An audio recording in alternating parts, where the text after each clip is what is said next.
Biscuit churned out hundreds of flyers for his bands, including the Big Boys, Cargo Cult, Swine King, and the Texas Biscuit Bombs, like he was throwing candy-coated dreams in the wind, ready-made to get caught on flypaper the color of rainbow lifesavers.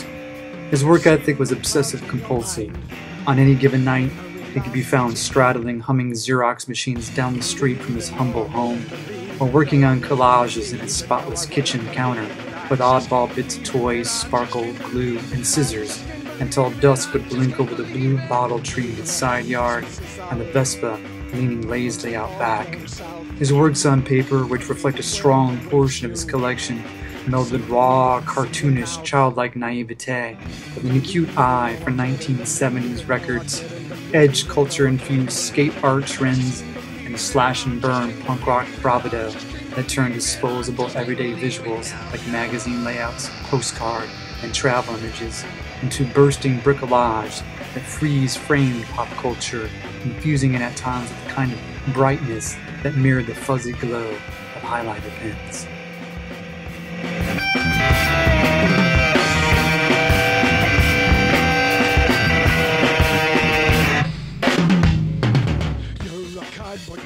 Biscuit's flyers tend to be like an event unfolding in front of a viewer's eyes. They nurse a kinetic spirit, as if they are a referendum on having fun. Like traditional handmade instant art, they mimic the notion of being spontaneous, urgent, and primitive on one hand, yet they are zealously detailed and controlled, exhibiting a kind of horror vacui, since in many flyers no space seems untouched. Biscuit reminded our core, flyer art and posters are now a big musical business. I enjoy seeing wonderful offset press production runs, but I think I enjoy homemade do-it-yourself at a copy center better. So much of the new posters all look the same to me. Boring. I'm not saying mine's any better, I just wish I saw more of what I enjoy. Biscuit's notion is that crudeness is ideal, for it represents the human touch that evokes a subconscious nod to art history, like Dada, pop, and supermarket comics. It also evokes lurid underground flavor and ethos.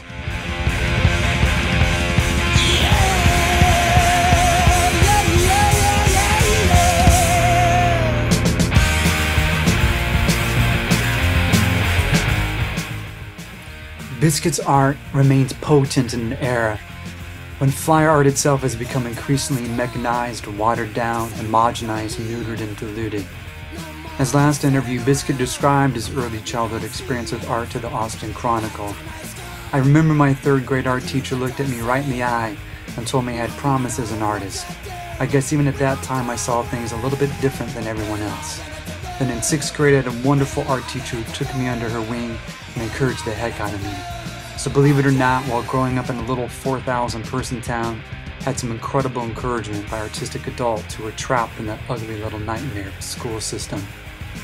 Exene Cervenka, singer of the LA band X, was a longtime friend who often stopped by his house on tour and would join Biscuit in scavenger hunts at the disheveled, humidity-caked Last Call Goodwill thrift store near Austin's airport, where Randy would toss piles of dirty, banged-up dolls and Gatorade-colored moo-moos into his plastic cart.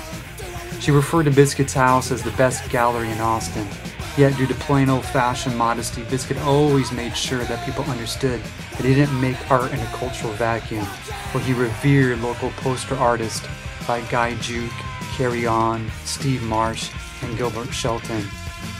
Biscuit lived in a house literally stuffed with assemblage pieces, eye-gobbling, wonky-colored, silly, chaotic, and poetic plastic tassel art that really defines his genius.